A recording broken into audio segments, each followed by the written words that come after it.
आइए आज हमारे साथ कार्यक्रम में शामिल हो रहे हैं कंप्लीट सर्कल वेल्थ के सीईओ और मैनेजिंग पार्टनर गुरमीत चड्ढा साहब। गुरमीत सर, गुड मॉर्निंग, बहुत बहुत स्वागत है आपका। आई होप कि आपकी कोलंबो और श्रीलंका की यात्रा काफ़ी अच्छी रही होगी। बहुत बहुत अच्छी रही अनिल जी। और आपको आपको मिस किया वहाँ पे। बहुत सारे इंडस्ट्रियलिस्ट से भी मुलाकात हुई। बिल्कुल। इन प्लेटफॉर्म्स का यही फायदा होता है कि आप ग्लोबल बिजनेस लीडर्स को भी मिलते हैं। तो मैं हेल्थ केयर में, रिसाइकलिंग में, एनर्जी में काफ़ी लोगों से मिला।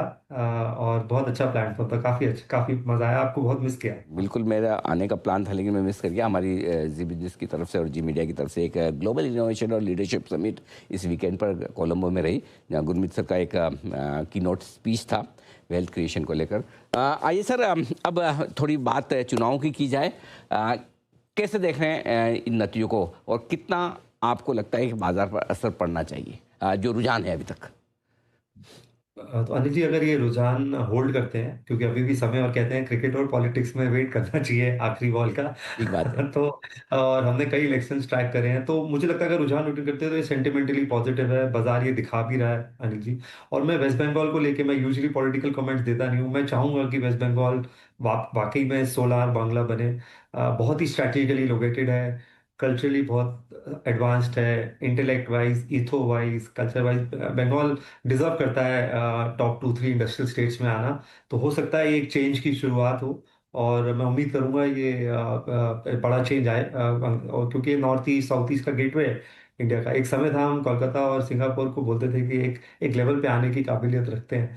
तो मुझे लगता है सेंटिमेंटली पॉजिटिव है, लेकिन डायरेक्शनरी अनिल जी, जब तक ये एनर्जी शॉक पूरी तरीके से ईज आउट नहीं हो जाता है, सप्लाई वाइज भी और प्राइस वाइज भी, मुझे लगता है कि अपसाइड थोड़ी जो है कैप्ट हो सकती है बाजार की। क्योंकि अर्निंग्स Q1 में जो मार्जिन्स हैं वो उस पर इम्पैक्ट आएगा। कुछ हद तक डिमांड डिस्ट्रक्शन की भी हम बात कर रहे हैं। तो ये रेजोल्यूशन होना जो है वो बहुत जरूरी है। नहीं तो अगर अर्निंग नहीं बढ़ेगी, बाजार बढ़ गया, अब वापस 21-22 के मल्टीपल पे आ जाएंगे। एफआईएस की सेलिंग कम नहीं हो रही है जी। 2 लाख करोड़ बेच चुके हैं शुरू के 4 महीने में ऑलरेडी।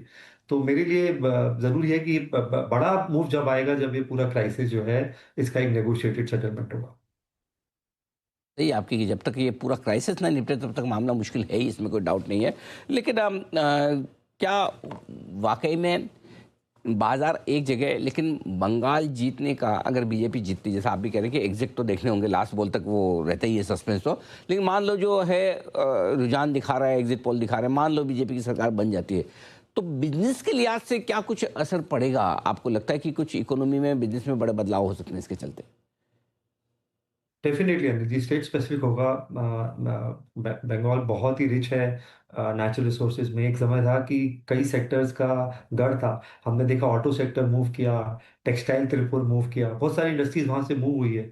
तो मुझे लगता है बंगाल डेफिनेटली ऐड करेगा एट द मार्जिन। दूसरा, तमिलनाडु में भी ये बड़े इंटरेस्टिंग ट्रेंड लग रहे हैं। अगर किसी तरह अगर एनडीए गवर्नमेंट आ जाती है, मान लीजिए, अगर कहना भी जल्दी होगी कि टीवी के क्या नंबर होंगे फाइनल और एआईडीएमके के क्या होंगे।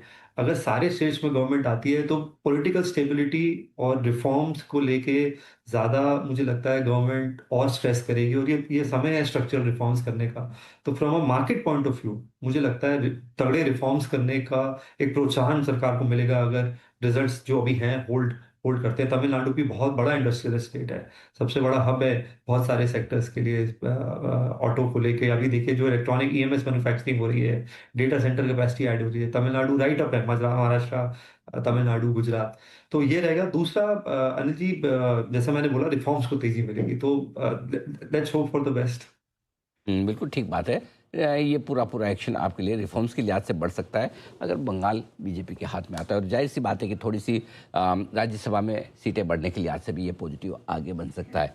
आइए, इलेक्शन के साथ साथ अब थोड़ा फोकस इस बात की भी किया जाए कि रिजल्ट सीजन किस तरह का चल रहा है। काफ़ी कुछ निकल चुका है। अब तक क्या संकेत पढ़ रहे हैं आप रिजल्ट सीजन से? क्या मजबूत है, कमज़ोर है, न्यूट्रल है, कैसे देख रहे हैं आप? अजय जी, मिक्स बोलूंगा। आईटी ने मुझे थोड़ा सा डिसअपॉइंट किया, स्पेशली हम्म। कमेंट्री ने। और मुझे ऐसा लगता है वो सेम कमेंट्री दे रहे हैं पिछले 2 क्वार्टर से। कुछ बदलाव नहीं दिखता है।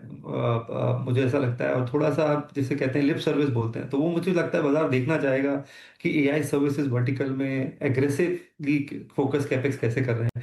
एक जो पॉइंट पॉजिटिव है अनिल जी, की बायबैक को लेके अगर आप देखें तो जो रेगुलेटरी चेंजेस हो रहे हैं, ये नियर टर्म मार्केट को सपोर्ट कर सकता है कि बायबैक एक बेटर टूल है डिविडेंड पे आउट से। और हमने देखा है जब बायबैक के टैक्सेशन रूल्स अवर्स नहीं थे, साल का 30-35 हज़ार करोड़ का बायबैक होता था। अगर आप एप्पल में देखेंगे तो एप्पल ने करीबन करीबन 8 बार बायबैक किया है, और लगभग लगभग 15-16% शेयर ही आप बायबैक से जो है एलिमिनेट कर देते हैं। तो ईपीएस और रिटर्न्स रेशियोज भी बूस्ट होते हैं कि नंबर ऑफ आउटस्टैंडिंग शेयर्स कम हो जाते हैं तो ईपीएस बढ़ता है। तो मुझे लगता है बायबैक एक नियर टर्म बाजार को सपोर्ट दे सकता है। बैंक्स में मुझे लग रहा है एक प्रेशर दिख रहा है कासा पे, डिपॉजिट्स पे। आप देखिए 2012-13 में डिपॉजिट सेविंग्स का 60% होता था भारत में, आज 35-36% रह गया है। तो बैंक को इनोवेटिव होना पड़ेगा, क्योंकि वो जो लेजी फाइनेंसिंग थी कि कासा 40-50% हुआ, डिपॉजिट्स हुआ, लो कॉस्ट है और आप थोड़ी बहुत लेंडिंग करके निम्स मेंटेन कर सकते हैं, वो समय जाने वाला है। आपको स्मार्ट ट्रेजरी मैनेजमेंट, क्रेडिट पे फोकस करना पड़ेगा, एफएक्स पे फोकस करना पड़ेगा, ट्रेड फाइनेंस पे, जिसे हम कोर बैंकिंग बोलते हैं। तो आई थिंक बैंक्स में मुझे लगता है थोड़ा सा जो फ्लो है वहां से एनबीएफसीज में, कैपिटल मार्केट प्लेस में जा सकता है, क्योंकि मुझे नियर टर्म ईपीएस ग्रोथ कम दिखती है, हालांकि वैल्यूएशन बहुत अच्छे हैं। दूसरा, एनर्जी स्पेस में मुझे लग रहा है भारत बहुत अच्छे स्टेप्स ले रहा है, यहाँ पे बहुत एक्शन देखने को मिल रहा है, केपेक्स हो रहा है, अपस्ट्रीम डाउनस्ट्रीम इंटीग्रेशन हो रहा है, डिफेंस में बहुत अपॉर्चुनिटीज देखने को मिल रही हैं, और हेल्थ केयर एनर्जी लास्ट में मुझे ऐसा लग रहा है वो एक, तो शायद आईटी की पोजीशनिंग ले रहा है, नंबर नतीजे अच्छे आ रहे हैं, फास्ट एक्विजिशंस हो रहे हैं, और आईटी अच्छा नहीं कर रहा है। तो एक डिफेंसिव, तो हेल्थ केयर का वेटेज, चाहे वो जेनरिक है, ब्रांडेड है, सीडीएमओ है, सब में आप देखिए सारे स्टॉक बहुत अच्छा कर रहे हैं। तो ये आपके लिए पूरा पूरा एक्शन नतीजों के लिहाज से, दोनों नतीजों की बात कर ली हमने, नतीजे चाहे वो चुनाव के हो चाहे कंपनियों के हो। अब बड़ा सवाल ये कि कच्चा तेल जो हमारे लिए बड़ा स्ट्रेस वाला मामला बना हुआ है, क्या लेवल पर आपको लगता है कि कच्चा तेल आ जाए तो अब जान में जाना है, हाँ अब तेजी हम निश्चिंत होकर कर सकते हैं? अरे जी, तेल से ज्यादा मुझे लगता है सप्लाई है। जैसे एलपीजी एक बहुत बड़ा प्रॉब्लम है, आप देखिए मॉर्बी टाइल्स 50% कैपेसिटी पे है।